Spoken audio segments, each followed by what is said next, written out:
नमस्कार मित्रांनो, मी प्रसन्न आणि मनमोजी जुगाडच्या या नवीन एपिसोडमध्ये तुमचं स्वागत आहे. आज आपल्यासोबत आहेत आदिती पाटील मॅडम, ज्यांनी आपल्याला रेकी हिलिंग, त्याच्यानंतर टेरो कार्ड रिडिंग आणि हिप्नोथेरपी याविषयी चांगली माहिती दिली आहे. आजच्या एपिसोडमधून आपल्याला बरंच काही शिकण्यासारखं आहे. चला तर मग सुरू करूया आजच्या एपिसोडला. धन्यवाद. नमस्कार आदिती. नमस्कार. स्वागत आहे तुमचं मनमोजी जुगाडच्या या नवीन एपिसोडमध्ये. तर आज आपण रेकी हिलिंग, त्याच्यानंतर टेरो कार्ड रिडिंग आणि हिप्नोथेरपी बद्दल थोडेसे डिस्कस करणार आहोत. बरोबर. तर मग सर्वप्रथम तुम्ही सांगा की रेकी हिलिंग म्हणजे एक्झॅक्टली काय असतं, त्याचा उगम कुठून झाला? तर रेकी हा जो शब्द आहे हा जापनीज शब्द आहे. तर त्याचा क्योटो जपान इथेच उगम झालेला आहे. डॉक्टर मिकाओ उशुई हे जे आहेत हे त्याचे फाउंडर आहेत. तर त्यांनी 21 दिवस माउंटन कुरियामा, काही म्हणतात कुरामा म्हणतात, तर ते होली माउंटन म्हणतात. तिथे एक धबधबा होता त्याखाली, तर त्याला होली माउंटन, पवित्र पर्वत असं म्हटलं जातं. तर तिथे जाऊन त्यांनी 21 दिवस साधना केली. साधना म्हणजे उपवास केला. 21 दगड घेऊन बसले ते, आणि जसा दिवस उलटायचा की सूर्यास्त होतोय की तो दगड ते खाली फेकायचे. आणि असं करून त्यांना ती एक वैश्विक प्राणशक्ती, रेकी या शब्दाचा अर्थ आहे वैश्विक प्राणशक्ती. रे म्हणजे युनिव्हर्स, की म्हणजे एनर्जी, युनिव्हर्सल एनर्जी म्हणजे वैश्विक प्राणशक्ती. आणि आपण म्हणतो जगदंबा, जगत is universe, Amba is energy. So आपण जगदंबा म्हणतो, किंवा आपली कुलदेवता असते किंवा कोणतीही देवी असते ज्या देवीला आपण मानत असू, ती म्हणजे रेकी आहे. सो आता प्राणिक हिलिंग जे आहे ते पण प्राणा एनर्जी, म्हणजे it is nothing but the pranic energy, म्हणजे वैश्विक प्राणशक्ती, जी एक जीवन शक्ती आहे की आपण श्वासावर जगतोय, पण आपला मृत्यू कधी होईल हे आपल्याला नाही माहिती. तो आपल्यामध्ये एक प्राणशक्ती आहे आणि त्यामुळे आपण जगतोय. आणि जसं आपण एक छोटं बाळ असतो तेव्हा आपल्यामध्ये ती प्राणशक्ती एकदम व्यवस्थित पद्धतीने असते, फ्लो एनर्जीचा व्यवस्थित असतो. पण जसं जसं आपण मोठं व्हायला लागतो आपण ब्रीदिंग प्रॉपरली करत नाही, किंवा आपले जे मेरिडियन्स असतात, एनर्जीच्या नाड्या असतात, आपल्या आयुर्वेदात सांगितलं जातं की आपल्या बॉडीमध्ये ज्या नाडी आहेत त्याच्यामध्ये ब्लॉकेजेस निर्माण व्हायला सुरुवात होते, खाण्याच्या सवयींमुळे किंवा चुकीच्या ब्रीदिंगच्या पद्धतींमुळे या गोष्टी व्हायला लागतात आणि मग आजार व्हायला लागतात. आपल्या चक्रांमध्ये इम्बॅलन्स होतो. सो देर आर 7 चक्रास, म्हणजे वेगवेगळ्या पद्धतींमध्ये वेगवेगळे नंबर ऑफ चक्रास आहेत. रेकीमध्ये 7 चक्रास आहेत. प्राणिक हिलिंग मध्ये थोडे जास्त चक्रांचा अभ्यास केला जातो. सो ते जे चक्र आहे ते प्रत्येक एंडोक्राईन ग्लँडशी कनेक्टेड असतात. एंडोक्राईन ग्लँड्स मध्ये जे इम्बॅलन्स होतो, मग हार्मोन इम्बॅलन्स झाला की आपल्याला आजार होतात. सो चक्र जेव्हा पार्शली ब्लॉक होतं तेव्हा आपला आजार सुरू होतो. मग आता जेव्हा तुम्ही रेकी हिलिंग देतात, म्हणजे वैश्विक प्राणशक्तीचं आवाहन करून आपण त्यामध्ये काय करतो की आवाहन केलं की आपल्या हातातनं, यामध्ये एक दीक्षा पद्धती असते रेकीमध्ये, की गुरु शिष्य परंपरा आहे. तर गुरु दीक्षा देतो आणि मगच ती ऊर्जा आपल्या शरीरात प्रवाहित होते. प्राणिक हिलिंग मध्ये तसं नसतं. तिथे फक्त इन्व्होकेशन म्हणजे आवाहन केलं जातं ऊर्जेला, आणि विश्वातली ऊर्जा आपल्या शरीरातून प्रवाहित होऊन त्या पेशंटला आपण देत असतो. रेकीमध्ये काय की गुरु स्वतःची एनर्जी बॉडी जणू काही क्लोन करतोय किंवा त्या दीक्षा देतोय. तर त्या दीक्षेमध्ये जे काही प्रोसिजर असते, तर चिन्ह शिकवली जातात रेकीची. त्यामध्ये दूरस्थ रेकी असते. दूरस्थ म्हणजे डिस्टन्स हिलिंग. म्हणजे आता इथे बसून जर तुम्ही मला सांगता की तुमचे नातेवाईक मुंबईत आहेत किंवा US मध्ये आहेत, तर तुम्ही मला फक्त त्यांचा फोटो, नाव आणि त्यांचा ऍड्रेस किंवा पिनकोड मला सांगता. आता मी इथून आवाहन करून ती ऊर्जा त्या व्यक्तीला पाठवते की या आजारासाठी, सर्दी झालाय, खोकला झालाय, किंवा पर्टिक्युलर किडनी स्टोन आहे, फॅटी लिव्हर आहे, असं तुम्ही काहीतरी स्पेसिफिक सांगतात. आता मी त्या व्यक्तीच्या एनर्जी बॉडीवर वर्क करते. तो व्यक्ती रेस्टिंग पोझिशन मध्ये असला पाहिजे. तो जर झोपलेला असेल तर ब्लॉकेजेस आणखी कमी, कारण की जेव्हा झोपलेला असतो सबकॉन्शियस माइंड ओपन असतं. सो जो तुम्हाला वाटतं अरे, म्हणजे तो व्यक्ती विचार करत असेल की अरे हिलिंग देतात की नाही देतात, नक्की मला फरक पडतोय की नाही, असे डाऊट्स आल्यामुळे काय होतं की तो जो प्रवाह आहे रेकीचा तो कुठेतरी त्याच्यापर्यंत पोहोचत नाही, किंवा तो पुन्हा रिफ्लेक्ट होऊन माझ्याकडेच येणार. तर तो झोपलेला असतो तेव्हा त्याचा ऑरा ओपन आहे, त्याच्याकडे जाती ऊर्जा. सो तो रिसीव्ह करतो त्या केसमध्ये. मग ते आता तुम्ही ऊर्जेचं सांगितलं, बरोबर. मग ते एक्झॅक्टली म्हणजे शरीरावर आणि मनावर कसं काम करतं? म्हणजे ते जेव्हा व्यक्ती झोपेत असतो मग तेव्हा ते काम करायला सुरुवात होतं? आता जेवढ्या पण ह्या मोडॅलिटीज बद्दल आपण म्हटलं की रेकी, टॅरो रिडिंग, हिप्नोथेरपी. हो. रेकी आणि हिप्नोथेरपी दोन्हीमध्ये ह्या ऊर्जेचं आहे रिलेशन आहे. सो व्यक्ती जेव्हा झोपतो तेव्हा नॅचरली जेव्हा आपण झोपतो तेव्हा आपली बॉडी रिस्टोर होत असते आणि हील होत असते. सो नॅचरल हिलिंग होत असतं आपण जेव्हा झोपतो. म्हणजे तुम्ही हिलिंग न घेता तुम्हाला जर बरं व्हायचं असेल तर तुम्ही फक्त झोपायचंय, लहान बाळासारखं झोपायचंय. आपलं काय असतं की आपल्या खूप सारे इम्बॅलन्सेस आहे, स्ट्रेस आहे, टेन्शन आहे, ओव्हर थिंकिंग आहे. त्या सगळ्यामुळे काय होतं ना, आपल्या त्या एनर्जीच्या फ्लोमध्ये ब्लॉकेजेस निर्माण होतात आणि मग ती फ्लो होत नाही एनर्जी. तर आता जेव्हा एक हीलर आहे फॉर एक्झाम्पल किंवा एखादा प्रॅक्टिशनर आहे आणि तो तुम्हाला ऊर्जा देतो, तर तो तुमच्या चक्रांमधली किंवा त्या ठिकाणची निगेटिव्ह एनर्जी आधी काढतो. की कधी कधी कारण की आजकाल हालचालच नाहीये लोकांची, एकाच जागी बसून काम आहे. सो जुन्या काळातले लोक कसे वॉक करायचे, खूप जास्त चालायचे किंवा कष्टाची कामं करायचे. सो ती एनर्जी सगळीकडे फ्लो होतीये बॉडीमध्ये, ती आता फ्लोच होत नाही. मग एका ठिकाणी साचून राहिलेली एनर्जी, स्टॅग्नंट वॉटर, जसं एक तळ्यामध्ये स्टॅग्नंट वॉटर आहे ते सडलेलं पाणी बनत जातं, तसं आपल्या बॉडीमध्ये ती जी एनर्जी स्टॅग्नंट होते ती ट्युमर्सचं रूप घेते किंवा पुढे आजारांचं रूप घेते आणि काही ना काही म्हणजे बॉडीमध्ये सडतंय असं काहीतरी व्हायला सुरुवात होते. मग आजार होतात आपल्याला. तर मग हिलिंग जेव्हा देतो तेव्हा आधी एनर्जी जुनी काढून टाकतो आणि नवीन ऊर्जा देतो, जेणेकरून ती रिप्लेनिश होऊन तो बरा होतो व्यक्ती. मानसिक, भावनिक, शारीरिक सगळ्या प्रकारे हिलिंग यामध्ये करता येतं. म्हणजे त्या चक्राची टेंडन्सी असते की इगोची टेंडन्सी सोलार प्लेक्सस चक्राची आहे, हार्टची प्रेमाची tendency, exchange of love, pure exchange of love. पण मग तिथे कुठेतरी इगो आणि दुसरं काही आलं का मग ते एक्सचेंज ऑफ लव्ह नाही होत, मग तुमचं हार्ट चक्र संकुचित होतंय. मग ते हार्ट चक्र मोठं झालं तर तुम्ही चांगले माणूस बनता, म्हणजे चॅरिटी करता, लोकांशी चांगलं वागता. तर प्रत्येक चक्राचं काय काय फंक्शन आहे. किंवा आता कम्युनिकेशनसाठी पण म्हणून थ्रोट चक्र आहे. तर जेव्हा आपल्या फॅमिलीमध्ये पॅरेंट्स आहे, नार्सिसिस्टिक पॅरेंट्स किंवा नार्सिसिस्टिक पार्टनर, मग ती बायको असू शकते किंवा नवरा असू शकतो, तर ते जेव्हा सारखं गप्प बस तुला अक्कलच नाहीये असं जेव्हा बोलतात तेव्हा थ्रोट चक्र अफेक्ट होतंय. तो व्यक्ती गप्प बसतो, म्हणजे त्याला एक्सप्रेस करायचं नॅचरली, क्रिएटिव्हिटीचं आणि एक्सप्रेशनचं ते काम करतंय आणि त्या ठिकाणी समोरचा व्यक्ती सारखा गप्प बस तुला अक्कलच नाहीये. सो इथे अफेक्ट होतं की मी ज्या व्यक्तीवर प्रेम करते किंवा हा माझा क्लोज वन आहे आणि तो मला रिस्पेक्ट करत नाही आणि तो मला गप्प बसायला सांगतोय, सो त्याचा रिस्पेक्ट करण्यासाठी गप्प बसते ती व्यक्ती. पण कुठेतरी त्या थ्रोट चक्राचा खूप म्हणजे मग सिस्ट फॉर्म होतात, काहीतरी थ्रोट चक्राचे इश्यूज त्या व्यक्तींना होतात. असे मी आतापर्यंतचे जे पेशंट्स पाहिलेत त्यामध्ये थ्रोट चक्र अफेक्टेड व्यक्तींचे जे कोणी हजबंड आहेत किंवा जर वाईफ आहे तर ते जास्त डॉमिनेटिंग किंवा आरडाओरडा करणारे, चिडणारे, भांडण करणारे किंवा समोरच्याला गप्प सप्रेस करणारे असे पार्टनर्स आहेत. असं मी ऑब्झर्वेशन आहे माझं की अच्छा अशा चक्रांमध्ये मग ते त्या पर्टिक्युलर ऑर्गनचे डिसिजेस होतात. तर मग तुम्ही आता थ्रोटचं जे सांगितलं, असे अजून काही आहेत का चक्र, म्हणजे पूर्ण बॉडीचे जे चक्र आहेत, जसं एखादा बिझनेसमॅन आहे किंवा खूप ओव्हर थिंकिंग वगैरे होतं तर त्याचं मग थर्डायचं चक्र ओव्हर युज होतंय, एक्झॉशन होतंय. एक्सेस युज करणं एनर्जीचं पण चुकीचं आहे आणि त्याचा युजच न करणं आणि ती एनर्जी एक्सेस साठते तिथे, ते पण चुकीचं आहे. म्हणजे एक होतं कंजेशन तेव्हा होतं जेव्हा ती एनर्जी स्टॅग्नंट वॉटर, जसं मी म्हटलंय का तलावात पाणी साचलंय आणि ते सडतंय, तर ती ऊर्जा आहे पण ते ऊर्जेचं युटिलायझेशन किंवा सर्क्युलेशन किंवा काहीच होत नाही, एका जागी बसून आहे माणूस. तर आता रूट चक्र आपलं आहे, तर आपण थोडी एक्सरसाइज केली पाहिजे.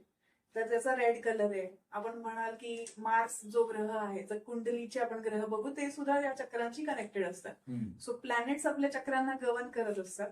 सो मार्स जो आहे त्याचा आपण पोवळ्या घालतो युजली, पोळ्याचा रंग थोडासा ऑरेंजिश रेड आहे, तर तो रूट चक्र आणि सॅक्रल चक्रशी कुठेतरी कनेक्टेड येतो. तर एक्सरसाइज करा तुम्ही असं सांगितलं जातं. मार्स म्हणजे ऍडव्हेंचरस ऍक्टिव्हिटीज. सो तुम्ही चाला, ग्राउंडिंग होईल. चालल्याने काय होईल, ग्राउंडिंग होईल. आता काय होतंय, आपण घरात पण स्लीपर्स घालतो त्यामुळे जमिनीशी स्पर्श होत नाहीये आणि बाहेर गेल्यावर पण आपण पायात काही ना काही घातलेलंच असतं, आपलं जमिनीशी काही कनेक्शनच नाहीये. सो काय होतंय, अप्पर चक्र आपले मेडिटेशन करून ना काय होतंय, फ्लोट होतात. फ्लोट म्हणजे त्याच्यात अति ऊर्जा होतीये, पण जे जमिनीशी कनेक्शन होऊन त्या ऊर्जेचं फ्लो व्हायला पाहिजे, सर्क्युलेशन, ते होत नाहीये.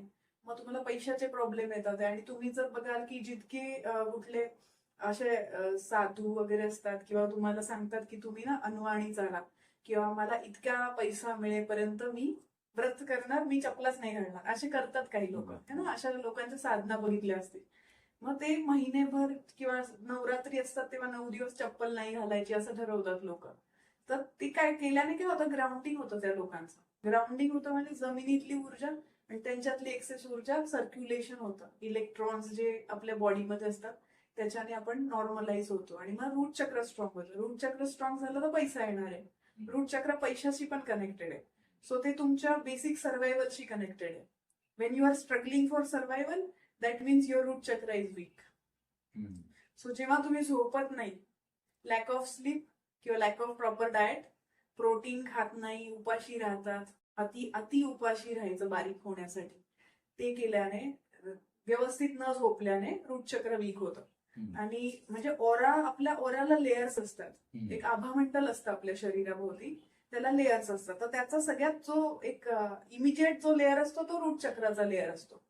आणि जेव्हा तो अफेक्ट व्हायला लागतो मग काय होतं की क्लमझी होऊन जातो आपण, आदळआपट करतो, आपण भाज्या चिरताना बोटच कापून घेतो किंवा असे पण नख, म्हणजे साधे कपड्यांच्या घड्या घालतात ते नख तुटतात आहे किंवा असे जे छोटे छोटे वुंड्स, छोट्या छोट्या जखमा आणि चुकीचं काहीतरी असं होतं आपल्यासोबत ऍक्सिडेंट, तो जेव्हा तो लेअर थोडा वीक झालेला असतो तेव्हा होतो.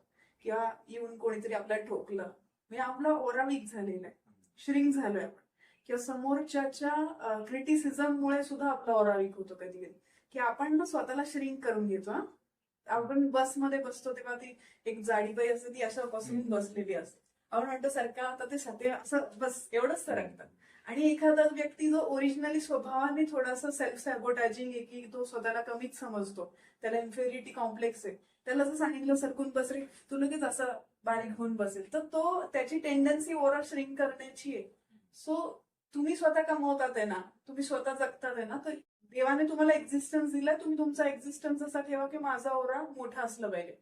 मी काही संकुचित करून घेणार नाही. कोणीतरी मला असं बघितलं किंवा कोणीतरी मला सप्रेस करायचा प्रयत्न केला म्हणून आपण सप्रेस झालो तर मग आपले चक्र अफेक्ट होत जाणार आहे, ओरा अफेक्ट होणार आहे आणि मग तुमच्या प्रोग्रेस किंवा सक्सेसवर पण त्याचा परिणाम होणार आहे. असं आहे. तर मग आता तुम्ही जो रूट सांगितला जो स्ट्रॉंग असायला पाहिजे, तर मग त्यासाठी मग बेसिक काय म्हणजे केलं गेलं पाहिजे असं वाटतं? म्हणजे केलं गेलं म्हणजे आता म्हणजे हिलिंग न घेता काय करायचंय, जे जे चक्र आहेत आणि त्यांचे जे जे रंग आहेत त्या रंगाच्या भाज्या खाल्ल्याने, त्या रंगाचं फूड खाल्ल्याने, त्या रंगाच्या, फॉर एक्झाम्पल काचेच्या बाटल्या जर तुम्ही घेतल्या आणि त्याच्यात पाणी ठेवून जर तुम्ही त्याला इंटेन्शन दिलं, की डॉक्टर मसारू इमोटोचा रिसर्च आहे की पाणी प्रोग्राम करता येतं, तर तुम्ही हे पाणी प्यायलं आणि फॉर एक्झाम्पल रेड कलरच्या बॉटलमध्ये ठेवलेलं पाणी प्यायल्याने माझं रूट चक्र स्ट्रॉंग होणार आहे.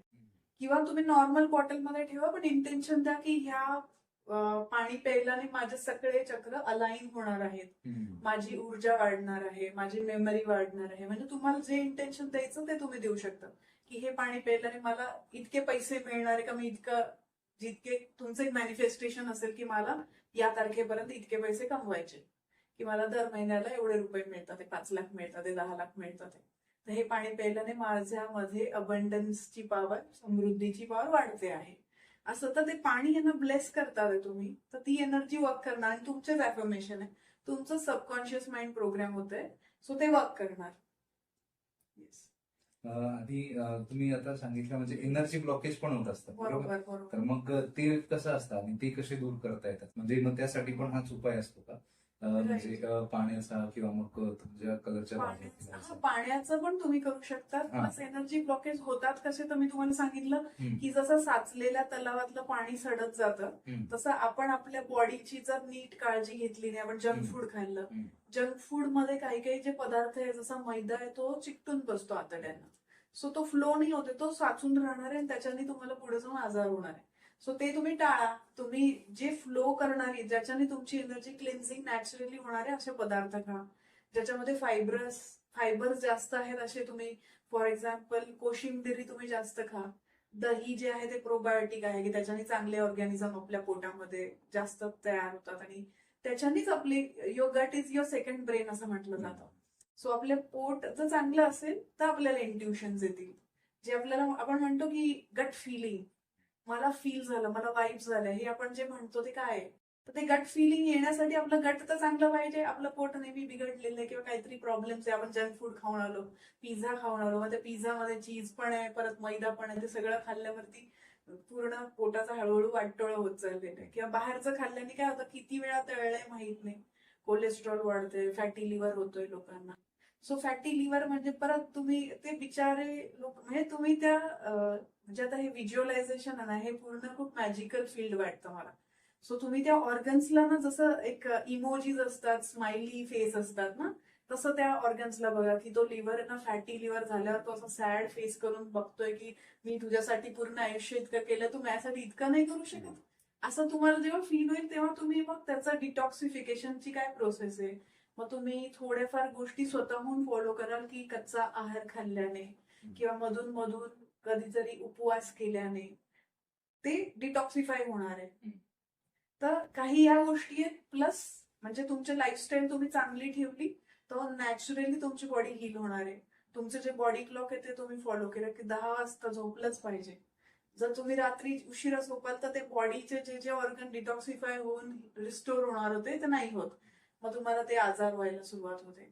किंवा आपले जे इमोशन्स आहेत ना, राग, गिल्ट, ह्या इमोशन्सने पण आजार होतात. सो तुम्ही जर डॉक्टर लुईस हेचं जे पुस्तक आहे, you can heal your life, हे जे पुस्तक आहे त्याच्यामध्ये पूर्ण चार्ट दिलेला आहे. सो त्यांनी अभ्यास केलेला आहे की पर्टिक्युलर रागामुळे किडनी स्टोन होतोय, किंवा राग डोळ्यामध्ये जेव्हा रागाचं इमोशन येतं, डोळ्यांचे त्रास, डोळ्या रिलेटेड काहीतरी आजार होतात. मग त्याच्यावर त्यांनी अफर्मेशन दिलेले आहेत, पॉझिटिव्ह अफर्मेशन, की मी प्रेममय एनर्जीने बघते आहे. अशा प्रकारचे अफर्मेशन आहे की डोळ्यातून तुम्ही प्रेममय पद्धतीनेच बघा, कम्पॅशनेटलीच पहा लोकांना, तर तुमचे डोळे ठीक होतील. मग ते रागाचं इमोशन सप्रेस्ड ते निघून जाईल. मी कुठलंही इमोशन आपण जे आतमध्ये दाबून ठेवतो, जे इंट्रोवर्ट लोक असतात ना, जे मोकळेपणे बोलत नाही आणि आतमध्ये दाबून ठेवतात, त्यांना आजार होतात.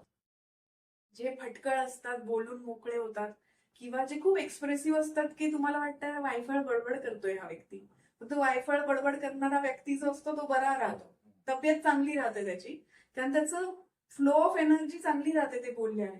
म्हणजे कधी कधी आपण आपल्या फ्रेंडशीच गप्पा मारताना कधी कधी काहीतरी फालतू बोलत असतो, पण ते फालतू बोलल्याने आपली एनर्जी अलाइन होते, बॅलन्स्ड होते, आपलं थ्रोट चक्र असेल किंवा आपल्या मनातून एक इमोशन्स जे असतात ना, की आपल्यामध्ये दबलेले इमोशन्स, ते सगळे रिलीज होतात, निघून जातात, आणि आपण असं पण बॅलन्स होतो. अदरवाईज तुम्ही एखाद्या हीलर कडून स्वतः शिकून घेऊ शकता, किंवा त्याच्याकडून हिलिंग घेऊन बघू शकतात, की अच्छा ह्याचं फिलिंग कसं आहे, एनर्जी कशी फील होते. असं तुम्ही अनुभव एकदा तुम्ही घेऊ शकतात, आणि मग तुम्हाला वाटलं की अरे खूप फरक पडलाय. तुम्ही आता जसं सांगितलं की रेकी म्हणजे शिकायला पाहिजे किंवा एखाद्या बरोबर. healer कडून घ्यायला पाहिजे, Right. तर मग ते शिकण्यासाठी किंवा प्रॅक्टिशनर होण्यासाठी काय केलं गेलं पाहिजे? तर त्याची अशी काही पात्रता किंवा असं काहीच नसतं त्यामध्ये. म्हणजे एखाद्या लहान मुलीने ठरवलं 5 वर्षाच्या किंवा 10, म्हणजे एखादे पॅरेंट्स असतील त्यांना वाटेल की नाही, मला आमच्या लहान मुलीला पण शिकवायचंय, तर ती 5 वर्षाचीच आहे, तर तिला तिथे आपण थिअरी नाही शिकवणार, पण आपण तिला दीक्षा देऊ शकतो, जेणेकरून तिच्यामध्ये त्या एनर्जीचा फ्लो होईल. पण मग म्हणजे जी थिअरी पार्ट आहे तो तिला पुढे जाऊन जेव्हा तिला कळायला सुरुवात होईल, थोडीफार एनर्जी कशी वर्क करते, एनर्जीचे काय रूल्स आहेत, कशा प्रकारे एनर्जी फ्लो करते, ते सगळं त्या थिअरी पार्ट मध्ये येतं. सो साधारण 8-10 वर्षाची मुलं शिकू शकतात रेकी हिलिंग, तिथून सुरुवात करू शकतात. त्याच्यामध्ये अशी काही पात्रता अशी काहीच नाहीये. आणि रेकी बद्दल बरेचसे असे मिसकन्सेप्शन पण असतात असं मी बरोबर ऐकलं. बरोबर. तर मग त्याबद्दल तुमचं काय मत आहे? आता मी 2005 मध्ये रेकी शिकले होते, तर तेव्हा मी रेकी बद्दलचे मिसकन्सेप्शन, म्हणजे जे अंधश्रद्धा निर्मूलनवाले लोक असायचे, ते रेकीवाल्या लोकांच्या ऑफिसेसवर किंवा त्या ठिकाणी त्याचे रेड पाडून त्यांचं इन्सल्ट करून, किंवा हे सगळं फेक आहे, ही अंधश्रद्धा आहे, अशा प्रकारे ते करायचे. आणि हीच मेनली फिअर असायचं रेकी हिलर्सच्या मनात. तर मला सुद्धा आधी ह्या सगळ्या फील्डमध्ये काम नव्हतं करायचं, मला होतं की सायंटिफिक बॅकग्राऊंड असलेल्या गोष्टी. सो मी जेव्हा रेकी शिकले ना, तेव्हा मी इतके जास्त सायंटिफिक रिसर्च पेपर शोधून काढले रेकीचे, किंवा असे बुक्स, फॉरेनर्सचे जे बुक्स आहेत, तर डॉक्टर बार्बरा वेबर जी होती तिने रेकी शिकली स्वतः, आणि मग अमेरिकेमध्ये ना तिची एक वेगळी वेस्टर्न रेकी वेगळी आहे, अमेरिकन रेकी तिने 9 लेवल्स बनवल्या रेकीच्या, आता रेकीमध्ये आपण जे शिकतो, म्हणजे आता मी जे करते ते आहे डॉक्टर मिकाऊ उशुई यांनी शिकवलेली रेकी. त्याच्यामध्ये 4च लेवल्स आहेत आणि ते 4 लेवल सफिशियंट आहेत. पण मग बार्बरा वेबरनी काय केलं, त्याच्या 9 लेवल्स बनवल्या, तसं जास्त त्याच्यामध्ये म्हणजे बिझनेस केला त्याचा. पण मग आता तिथले जे डॉक्टर्स असतात ना, म्हणजे मोठ्या मोठ्या हॉस्पिटलमधले डॉक्टर स्वतः रेकी हिलर्स असतात आणि ते पेशंटला रेकी देतात. किंवा आता पेशंटचं जर ऑपरेशन आहे ना, तर ऑपरेशनच्या आधी ती रेकीचं इन्व्होकेशन करतात की हे ऑपरेशन व्यवस्थित होऊ दे. सो तिथल्या लोकांची थिंकिंग अशी आहे किंवा रेकी वर्क करते, त्याच्यावर रिसर्च पेपर्स आहेत, सायंटिफिक रिसर्च पेपर्स आहेत की बिफोर रेकी ऑरा कसा होता, आफ्टर रेकी ऑरा कसा झाला, याच्यावर त्यांनी रिसर्च केलेला आहे. आणि आपल्या इथे काय आहे की लोकांची मेंटॅलिटी अशी आहे, डॉक्टर लोकांची, की जितका पेशंट आजारी राहील तितका त्यांचा फायदा आहे. अशी मेंटॅलिटी असल्यामुळे त्यांना बिझनेस करायचा, पैसा कमवायचा. सो त्यांना ते रेकीचं केलं आणि माणूस तसाच बरा झाला तर यांचा बिझनेस बंद पडेल, ही एक गोष्ट आहे. त्यामुळे थोडेसे लोक त्याच्या विरोधात असतात किंवा लोकांना जाणून घ्यायचं नसतं की हे एक्झॅक्टली कसं वर्क करते, चांगलं काहीच नकोय. किंवा काही लोकांनी जर असे शोध काढले की आपली ही जी एनर्जी आहे, वैश्विक प्राणशक्ती, तर प्राणिक हिलिंग मध्ये असं आहे की जीभ जी आहे ना, जिभेतून पण ती निघते एनर्जी. तर जीभ तुम्ही फॉर एक्झाम्पल दातांवर जेव्हा फिरवतात प्राणशक्तीचा यूज करून, तेव्हा तुमचे दात रिपेअर होऊ शकतात, जेवढे पण काही आहेत ना त्याच्या रिलेटेड आजार. पण मग असे जे काही डिस्कव्हरीज होतात, काही इन्व्हेन्शन निघतात, त्याला सप्रेस केलं जातं, कारण त्यांचं नुकसान आहे ना, फार्मास्युटिकल कंपनीचं पण त्याच्यामध्ये नुकसान आहे. जर असे रिसर्च शोधले लोकांनी आणि सगळ्यांना कळालं, लोक तेच करायला लागतील. म्हणजे घरगुती रिमेडीज सारखं झालं आहे. पण मग त्या गोष्टी शिकल्यावर कळतं की अरे हे वर्क करते प्रत्येक ऑर्गनसाठी. म्हणजे वैश्विक प्राणशक्ती रेकी आहे किंवा प्राणिक हिलिंग आहे, त्यामध्ये सुद्धा आहेत. प्राणिक हिलिंग मध्ये कलर थेरपी असते, तर इव्हन डॅन्ड्रफ झालाय, केस गळतात, प्रत्येक गोष्टीसाठी वापरता येतं हिलिंग. असा कुठलाच आजार नाहीये की जो बरा नाही करतायत त्या हिलिंगने.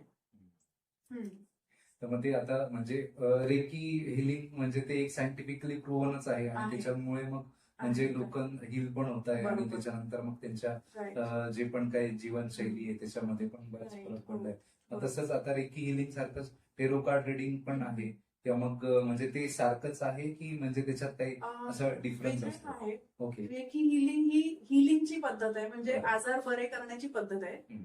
टॅरो कार्ड रिडिंग ही ऍस्ट्रोलॉजी किंवा आपण जसं कुंडली दाखवतो, भविष्य बघतो, तशी एक पद्धत आहे, डिव्हिनेशनची पद्धत ज्याला म्हणू शकू. की एखाद्या व्यक्तीला लाईफ मध्ये कन्फ्युजन आहे की आता काय करू मी, म्हणजे आपल्याला माहित असतं की आपले विजन्स, आपले गोल्स, माझं हे एम आहे लाईफ मध्ये, पण मध्येच ब्लँक होऊन जातो व्यक्ती, मध्येच डिप्रेशन येतं किंवा आपल्या मनासारखं नाही झालं की आपल्याला वाटतं आता काय, आता मी काय करायचं. तेव्हा तुम्ही जेव्हा टॅरो रिडिंगचं गायडन्स घेता, त्याच्यातनं तुम्हाला गायडन्स मिळतो की काय केलं पाहिजे. किंवा कधी कधी काही लोक काय विचारतात की आता काय असतं, कार्मिक डेप्ट असतं आपलं. जेवढे लोक आपल्याला भेटतात ते सगळ्यांसोबत काही ना काही कार्मिक डेप्ट आहे आपलं. तर त्याच्यामुळे काय होतं की बिझनेस करत असताना काही लोक तुम्हाला बिट्रे करणार आहे, लग्नामध्ये बिट्रेयल होणार आहे. आता काही वेळा असं होतं की तुमची बुद्धीच भ्रष्ट होईल, तुमचं होणारच तिथे. किंवा तुम्हाला मी सांगते की तुमचा बिझनेस ना तो फसवणार आहे तुम्हाला व्यक्ती.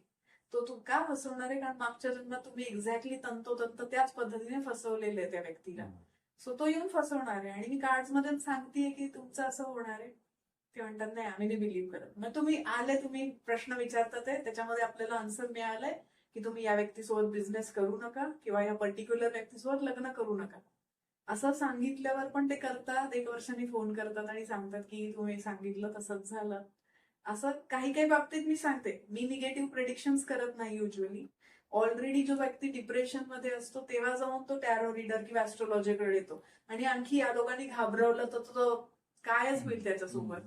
सो मी प्रयत्न करते की तो त्याच्या बेस्ट व्हर्जन लाईफ मध्ये शिफ्ट होईल, अशा प्रकारे त्याला मोटिवेट करून गाईड करते की तुझ्यामध्ये किती चांगले कौशल्य आहे, तुझ्यामध्ये एवढं सगळं चांगलं आहे. आणि मग हे तर तू इझिली, चॅलेंजेस आहे, this is gold has to go through fire, की ह्या अग्निदिव्यातून गेल्यावरच तुला सक्सेस मिळणार आहे. अशा पद्धतीने सांगितलं तर मग ती जर्नी टफ नाही वाटत त्यांना. तेच मी सांगितलं की अरे सोपं नाहीये, खूप हार्डशिप्स आहे, चॅलेंजेस आहे लाईफ मध्ये, म्हणजे तो अजून थकून जातो. तो म्हणतो अरे बापरे, ऑलरेडी लाईफ मध्ये बॅड फेज चालू होती, त्याच्यात अजून हे बॅड सांगितलेलं आहे, असं वाटतं ना त्याला. बरोबर. तर मग म्हणजे tarot card reading in short एक सेल्फ अवेअरनेस कडे घेऊन जाणार एक जर्नी असं म्हणायला हरकत नाही. राईट राईट हो Right. बरोबर तर मग साधारण म्हणजे टेरो कार्ड रिडिंगचं एक सिम्बॉलिझम आणि ऊर्जा Right, असते, right. तर हो. मग त्याबद्दल थोडक्यात सांगा. टॅरो कार्ड्सचे इतके सारे प्रकार आहेत आता म्हणजे हं. त्याच्यामध्ये डेक्स म्हणजे आता प्रत्येकाने हं. फॉर एक्झाम्पल जसं आपण रेकीमध्ये डॉक्टर मिका उशी मेडिटेशनला बसले होते 21 दिवस आणि त्यांना ते सिम्बॉल्स दिसले आणि मग त्यांनी रेकीचा शोध लावला तसं टॅरो रिडिंग मध्ये सुद्धा लोक काय करतात लोक पहिले ज्यांनी कोणी बनवले ते चित्र जी बनवली एक क्रिएटिव्ह पर्सन आहे आर्टिस्टिक पर्सन आहे त्याने ती चित्र काढलेली आहेत सो आधी बुक ऑफ लाईफ होता बुक ऑफ लाईफ म्हणजे एक पुस्तक आहे आता त्या पुस्तकचं रॅन्डम पेज उघडल्यावर जो गायडन्स लिहिलेला आहे त्याच्यामध्ये तो माझ्या आयुष्याचा आजचा गायडन्स आहे किंवा या वर्षाचा तो गायडन्स असेल असं एक पुस्तक होतं मग त्याच्यावरनं त्यांनी त्या इमेजेस बनवल्या मग त्या इमेजेस ते पुस्तक कॅरी करण्यापेक्षा त्यांनी त्याचे कार्ड्स बनवले अशा प्रकारे बनवले कार्ड मध्ये बारीक बारीक बारीक खूप सारे सिम्बॉल्स असतात म्हणजे अॅनिमल सिम्बॉलिझम असतं किंवा कलर्सचं सिम्बॉलिझम असतं किंवा कशा प्रकारे बसलाय व्यक्ती त्याच्यावरनं म्हणजे जे रायडर वाईट टॅरोचे आहेत जे कार्ड्स त्यामध्ये कुठेतरी असा एक उंदीर दाखवलेला आहे कुठेतरी वाघ आहे कुठेतरी सिंह आहे असे जे चित्र आहेत तर ते अॅनिमल सिम्बॉलिझम आहे की तो तुमचा स्पिरिट गाईड आहे असा त्याचा अर्थ असू शकतो मग त्यामध्ये लाल कलर जास्त आहे कार्डमध्ये तर ते पॅशन दाखवतंय येलो कलर आहे तर जॉय हॅपीनेस दर्शवतंय वेगवेगळे कलर्स आहे किंवा वेगवेगळे अॅनिमल्स किंवा काही ठिकाणी ना स्कॉर्पिओन म्हणजे तो विंचू दाखवलेला आहे सो ते थोडंसं डेंजरस कार्ड आहे इल्युजन वाला कार्ड आहे जसं राहू इल्युजन देतो तसा टाईपचं कार्ड आहे की कन्फ्युजन आहे या बाबतीत तुम्हाला तर निगेटिव्ह कार्ड्स आहेत पॉझिटिव्ह कार्ड्स आहेत काही कार्ड्स न्यूट्रल आहेत तर रायडर वेटचे कार्ड्स पाहिल्यावर भीती वाटते काही लोकांना बघितल्याबरोबर किंवा अजून एक कार्ड्स वेगवेगळ्या डेक्स बनवलेले आहेत लोकांनी तर आता फॉर एक्झाम्पल मी जर ठरवलं की मी आता मेडिटेट करते आणि मला एक चित्र दिसतील माझ्या इमॅजिनेशन मध्ये त्या चित्रांचा मी एक नवीन डेक बनवून असं बनवू शकते मी तर प्रत्येक व्यक्ती असे बनवून लोकांनी जवळजवळ 100 वगैरे डेक इंटरनेटवर अवेलेबल असतील माझ्याकडे स्वतःकडे 20 डेक्स आहेत वेगवेगळे तर ओरॅकल डेक्स आणि टॅरो कार्ड डेक असे वेगवेगळे प्रकार असतात त्यामध्ये काहीमध्ये 78 कार्ड्स असतात काहीमध्ये 79 काहीमध्ये 50 असे पण मग त्याच्यात लाईफचा गायडन्स असतो आणि चित्र बनलेली असतात मग त्या चित्रांमध्ये वेगवेगळे बारीक म्हणजे आपल्याच आयुष्याचं रिफ्लेक्शन दाखवायचा प्रयत्न केलेला असतो तर जसं भगवद्गीतेचे सुद्धा कार्ड्स आहेत गीता कार्ड्स तर त्याच्यामध्ये महाभारतातले जी चित्र आहेत ती चित्र आहेत आणि त्याच्या पाठीमागे श्लोक दिलेला आहे की ते जे वर्सेस आहेत ते दिलेले आहेत गीतेचे आणि मग त्याचं मिनिंग सो तो गायडन्स तुमच्यासाठी असू शकतो अशा प्रकारे किंवा मग एखाद्याने ठरवलं की मी आता बायबलचा अभ्यास करतो बायबलवरनं बायबलचे टॅरो कार्ड्स बनवतो प्रत्येक ग्रंथाचे कार्ड्स बनवू शकतात किंवा आता आपण रायडर वेटच घेतलं तर त्याचा सारांश मी कुठल्या तरी पुस्तकाशी जोडू शकते की आतापर्यंत मी जितकं वाचन केलंय एखाद्या लेखकाचं काही वाचन केलंय किंवा भगवद्गीतेतल्या कुठल्या श्लोकाचं याच्याशी रिलेशन आहे की हा जे कार्ड आहे ना हे याच्याशी कनेक्टेड आहे असं सांगू शकतो ज्याचा डिटेलमध्ये अभ्यास आहे तो सांगू शकतो तर सिम्बॉलिझम आहे त्याच्यामध्ये वेगवेगळे सिम्बॉल्स फेसवर एक्सप्रेशन कसे आहेत एखादा असा बसलाय ताट चिडलेला किंवा असा रुसलेला ऑथेंटिक किंवा म्हणजे जो जस्टिस देणार आहे त्याचा फेस थोडा वेगळा आहे जो प्रेमळ आहे मग त्याचं फेसवर असं प्रेमळ कम्पॅशनेट भाव किंवा मग तिथे फुलपाखरं किंवा लहान मुलं असं म्हणजे म्हणजे एक आहे की घरामध्ये जसं वातावरण असतं की गुण्या गोविंदाने नांदतात ते अशा प्रकारचं एक टॅरो कार्ड असेल काही ठिकाणी सगळं काही तोडफोड चालू आहे किंवा बर्डन आहे असं वजन घेऊन चाललाय माणूस आणि दुःखी आहे वुंडेड आहे तर वेगवेगळे कार्ड्स आणि म्हणजे लाईफचे जेवढ्या फेजेस असतील एका माणसाच्या त्या सगळ्या त्याच्यामध्ये रिफ्लेक्ट होतात अशा प्रकारचं सिम्बॉलिझम आहे पण आता तुमच्यासाठी फॉर एक्झाम्पल मी आज कार्ड्स काढले त्याच्यात जो मला सिम्बॉल अट्रॅक्ट करेल की मला तर पर्टिक्युलर प्राणी अट्रॅक्ट करतोय त्यावेळेस किंवा एकच कलर अट्रॅक्ट करतोय तर तुमच्यासाठी वेगळा गायडन्स आहे तेच कार्ड दुसऱ्या क्लायंटसाठी आल्यावर कदाचित तो मिनिंग बदलून जाईल है ना आणि तुम्ही मला विचारताय बिझनेस रिलेटेड ते कार्ड आलेले समोरचा लग्ना रिलेटेड विचारतोय तेव्हा आलंय ते कार्ड सो त्यानुसार ते बदलत पण जातं आणि फक्त तेवढं उपयोगी नाहीये त्याच्यासोबत मेडिटेशन करणं साधना करणं हे खूप इम्पॉर्टंट आहे तर मग माझं थर्ड आय किंवा माझं इंट्युशन कनेक्टेड पाहिजे त्याच्याशी नुसतं थिअरॉटिकली शिकलो आपण की उपयोग नाहीये मग आता टेरो कार्ड आपण जेव्हा निवडतो ना बरोबर तर तेव्हा ते आपली सबकॉन्शियस एनर्जी दर्शवतो असं काही राईट असतं राईट का? हो तर हम्म. ऍक्च्युली आपण जेव्हा कार्ड स्प्रेड करतो हम्म. तेव्हा समोरच्या व्यक्तीची सबकॉन्शियस माइंड आपण कनेक्ट करत असतो. त्या व्यक्तीला नाव आपण फक्त आपल्याला माहित असतं हम्म. आणि आता त्या व्यक्तीने नावं नाही सांगितली की तुम्हाला मी सांगते की तुम्हाला नावं पकडा तुमच्या मनात की तुम्ही या व्यक्तीसाठी काढता ते कार्ड. असं करून तुम्ही कार्ड फक्त सांगता ते कार्ड काढता ते, तर ते बरोबर कार्ड तेच निघतं.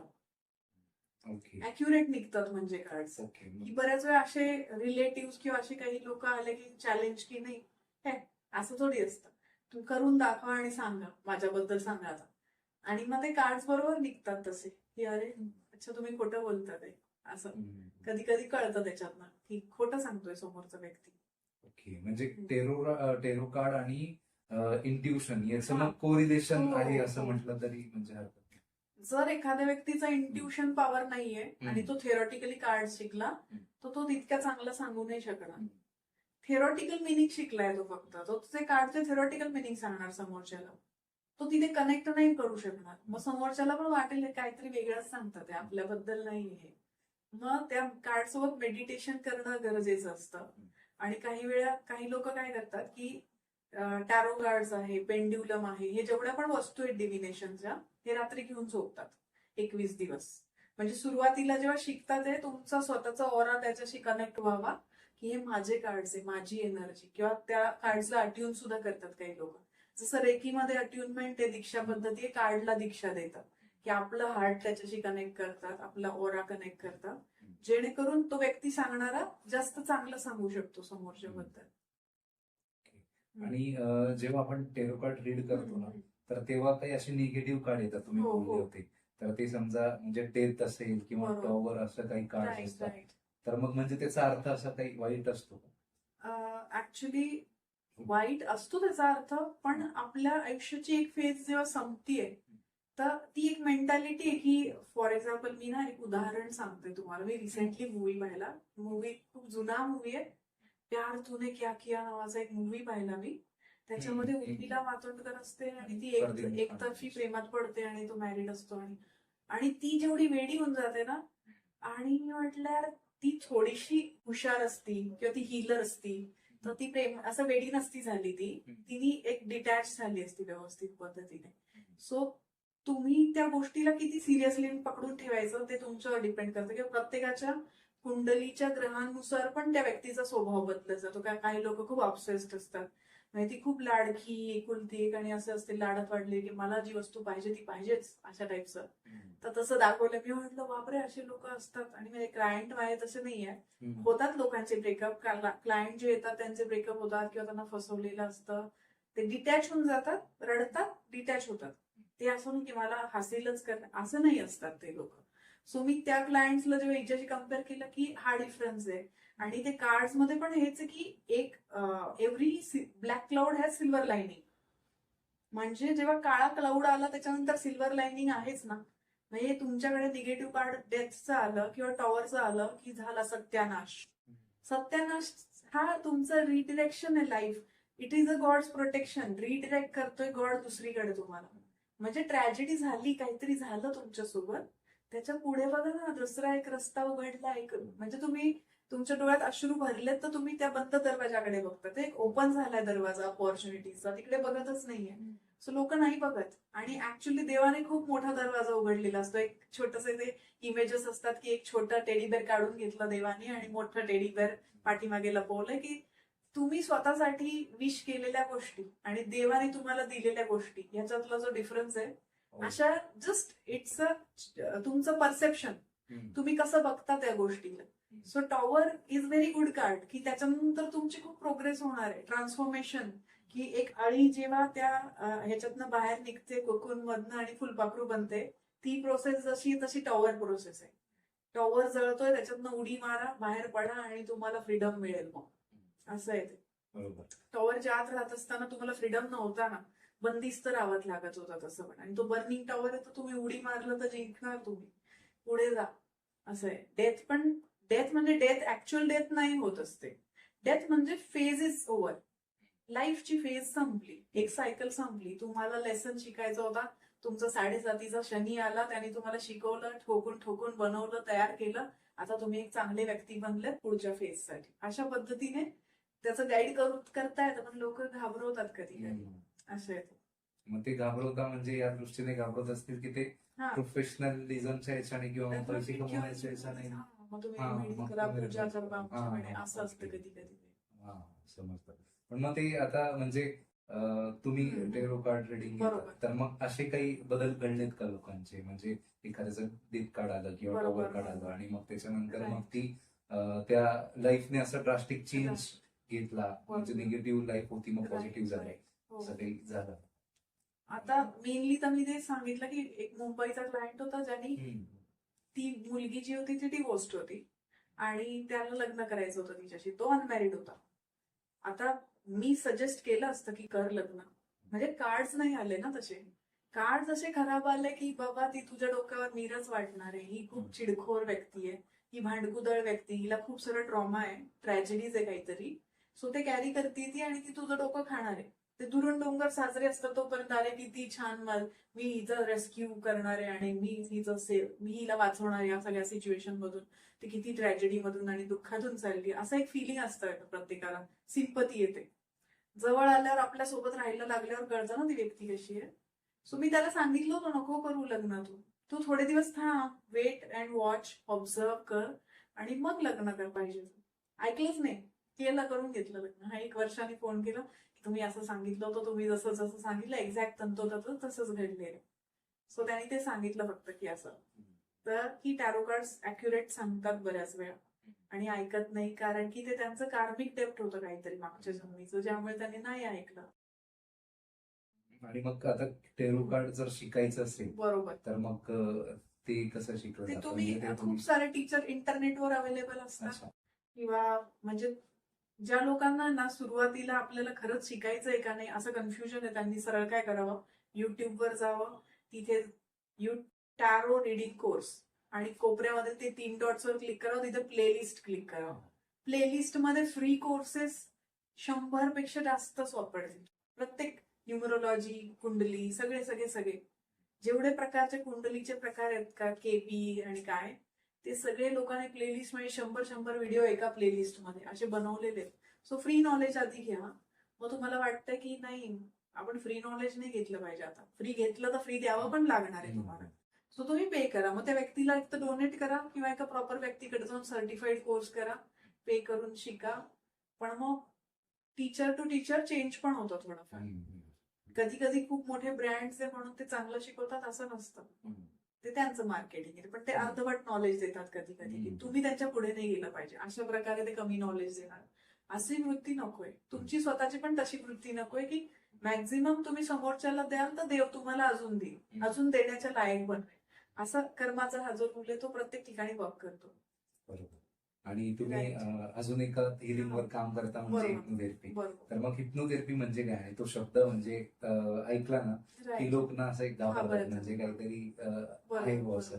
तर मग ते म्हणजे मी ते किती रियालिटी आहे, म्हणजे ते घाबरायला पाहिजे का लोक? ऍक्च्युली हिप्नोथेरपी आणि hypnotism are little bit different. Okay. Hypnotherapy मध्ये समोरच्याची परमिशन घेतल्याशिवाय त्याला हिप्नोटाईज करत नाही आणि तो तितका डीप नाही जात जसा सिरियल्स मध्ये आपण बघतो की असं हिप्नोटाईज केलं आणि तुमचं सोनं काढून घेतलं, किंवा ह्या पण जेवढे पण डिटेक्टिव्ह वाले सिरियल्स असतात त्याच्यामध्ये दाखवतात काहीतरी हिप्नोटाईज केलं आणि तिला सांगितलं जाऊन खून करून ये, तर ती स्लीप वॉक करत गेली रात्री जाऊन खून करून आली आणि तिला माहितीच नाही की मी खून केलाय.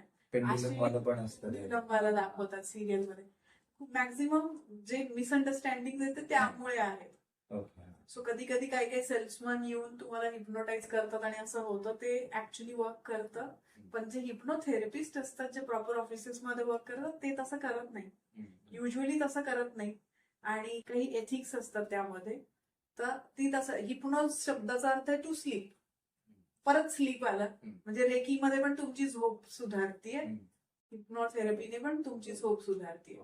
हिप्नोटिझम मध्ये तुम्ही स्वप्न बघत असतात, म्हणजे जेव्हा तुम्ही हिप्नोथेरपीमध्ये डीप स्लीप मध्ये जाता, ट्रान्स मध्ये, ते अल्फा आणि थीटा ब्रेनवेव्ह स्टेट असते आपल्या ब्रेनची. तेव्हा आता आपण कॉन्शियसली बोलतोय ही बीटा स्टेट आहे, ब्रेनवेव्ह स्टेट. तर अल्फा आणि थीटा मध्ये तुम्ही मॅनिफेस्ट करू शकता, तुमचे जुने ट्रॉमा हील करू शकता, तुम्ही मागच्या जन्मात जाऊन मागचा जन्म बघू शकतात, ते आपल्या ब्रेनमध्ये सेव्ह असतात त्या मेमरीज. सो तुम्ही अनेक जन्म, मग आपण उगीच कशाला बघायचे मागचे जन्म. पण आत्ताच्या आयुष्यामध्ये जे प्रॉब्लेम्स आहे त्याचा रूट कॉज ज्या पास्ट लाईफ मध्ये आहे त्या पास्ट लाईफ मध्ये जायचंय आपल्याला. असं करून आपण जातो, ते बघतो, मग आपल्याला कळतं की अरे आपणच वचन घेतलंय की मी या आयुष्यात लग्नच करणार, म्हणजे एखाद्याचं लग्न नाही होते. ओके, काय काय आता मी ज्यांच्याकडून हिप्नोथेरपी शिकले त्यांच्या एका स्टुडंटचा अनुभव होता. तर काही काही वेळा असं होतं की स्वतःच वचन घेतलंय की मी ना फक्त याच व्यक्तीशी लग्न करणार, नाही तर मी लग्नच करणार नाही, तो व्यक्ती नाही भेटला नेक्स्ट जन्मामध्ये तर नाही करणार. मग आता त्याचा जन्मच नाही झाला दुसऱ्या व्यक्तीचा त्या लाईफमध्ये, तर काय करणार, मग हा सिंगलच बसणार असं. तर मग तो किती स्थळ बघतो त्याचं होतच नाही लग्न, की त्याने पॅक्ट बनवलंय त्या व्यक्तीसोबत, की जसं ते वुल्फ पॅक्ट बनवतात तसं पॅक्ट बनवलं की मी करेल लग्न तर तुझ्याशीच करेल असं प्रकारचं. तर ती व्यक्तीचा जन्म झाला असेल आणि ती भेटली तरच तिच्याशी होईल तशा प्रकारे. तर त्या आता एक जी आता ही स्टोरी होती ना त्याच्यामध्ये असं होतं की त्यांच्या पास्ट लाईफ मध्ये त्या वाईफनी शाप दिला होता याला की तुला जर लोकांसाठीच काम करायचं असेल तर कामच करत बस, तुझं लग्नच होऊ नये.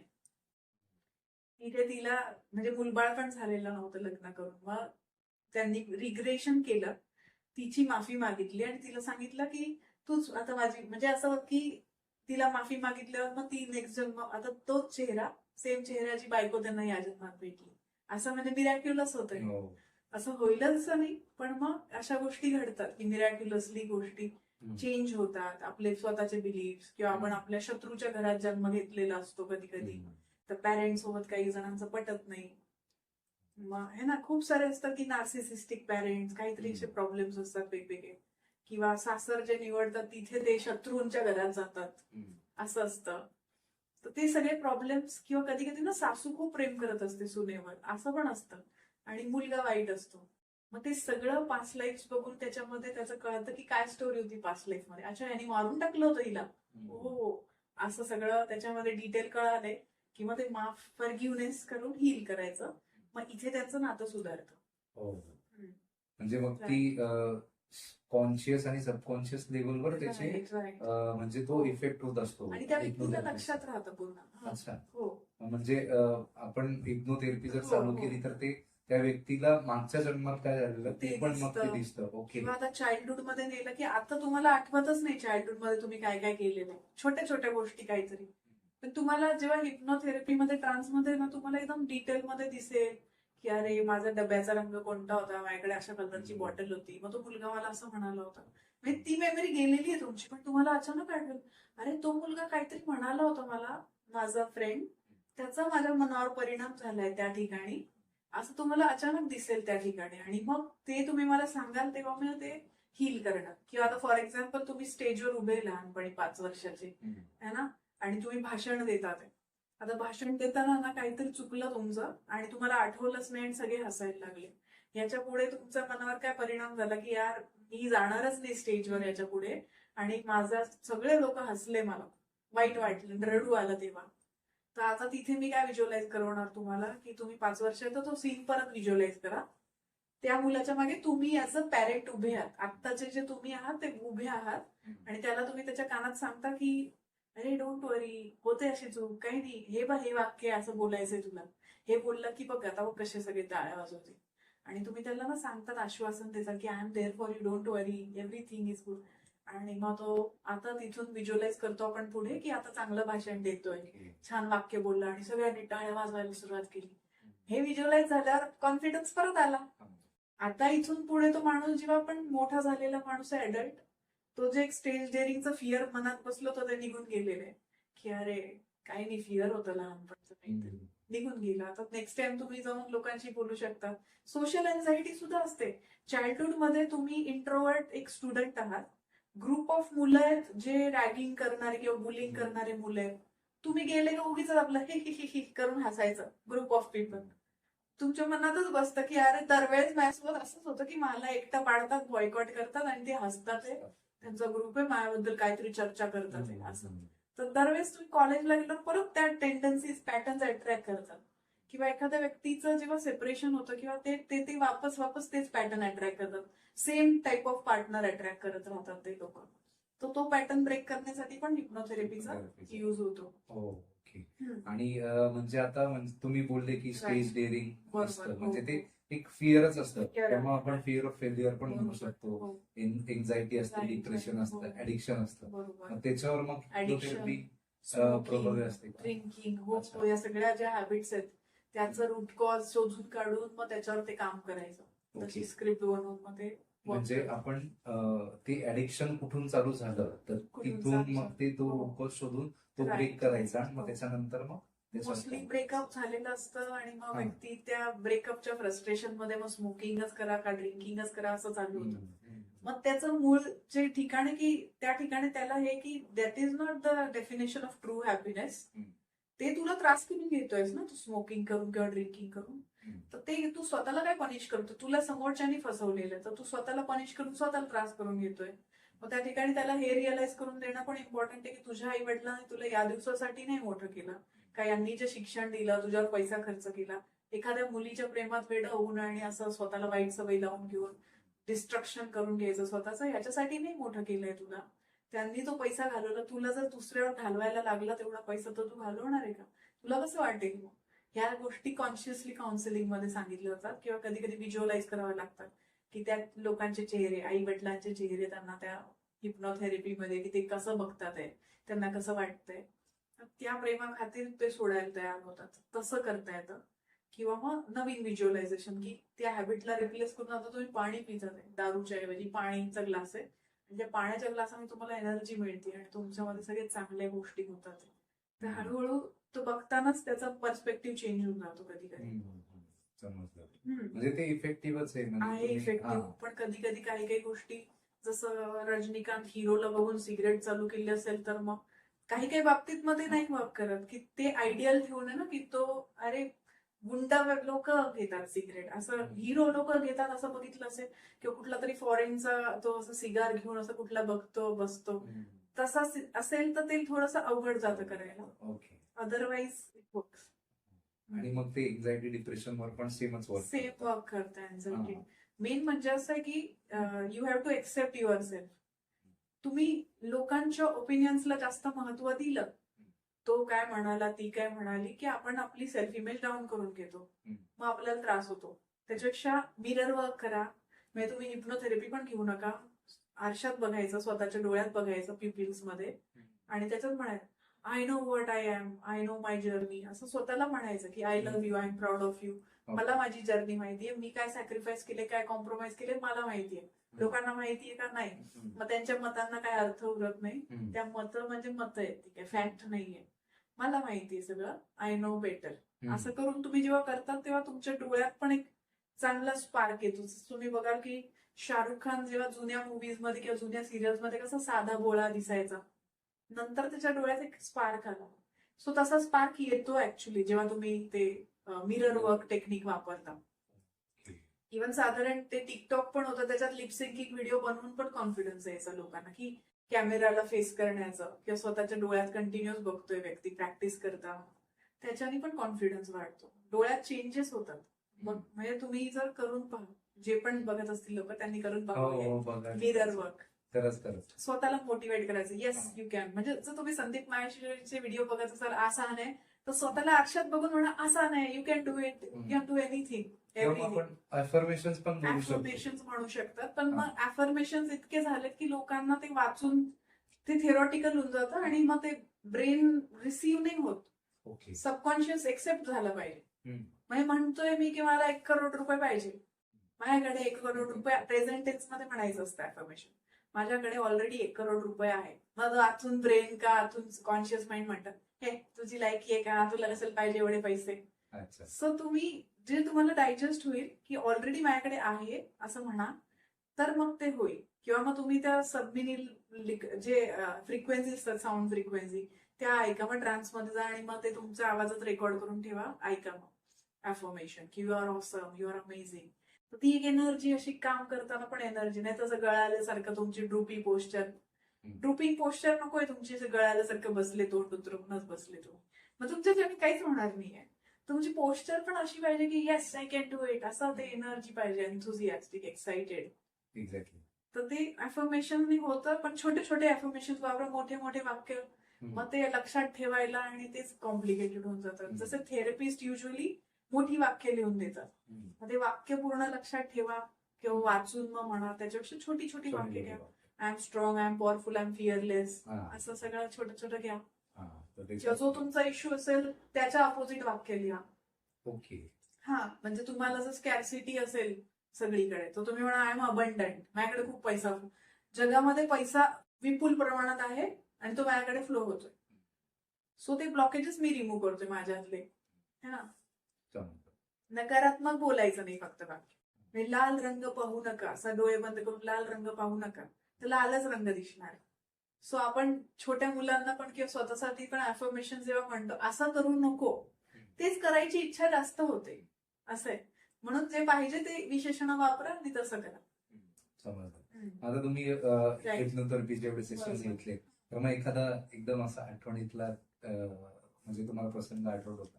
आठवणीतला म्हणजे आता लोक जेव्हा म्हणजे त्यांचं व्हिज्युअलायझेशन किंवा ते सगळं झाल्यावर काही वर्षांनी जेव्हा सांगतात की त्या सेशन मध्ये जसं म्हणजे मी ना व्हिज्युअलाइज करत होते की तुम्ही गार्डन मध्ये आहात, आता तुमच्यावर सूर्यप्रकाश पडतोय आणि तो सूर्यप्रकाश तुमची बॉडी अब्झॉर्ब करते आणि त्याने तुमच्या बॉडीवर एक गोल्डन कलरचा लेअर फॉर्म होतोय आणि तो लेअर तुम्ही फील करू शकता, थंड किंवा गरम.